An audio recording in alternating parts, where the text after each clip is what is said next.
Today I will be teaching you how to make a paper airplane. All that is required is a piece of paper. Let's start. So you want to take your paper and you want to fold it horizontally.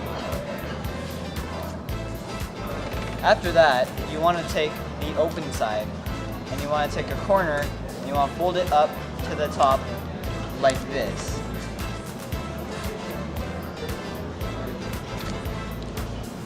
Then you want to repeat on the other side. After that, you want to take the slanted side and fold it up to the top.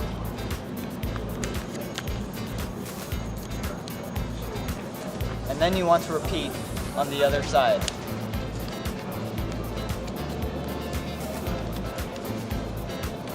And then lastly, you want to do that one more time to the top.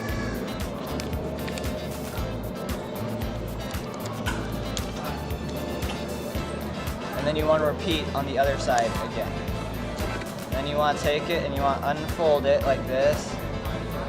And then voila, you have a paper airplane.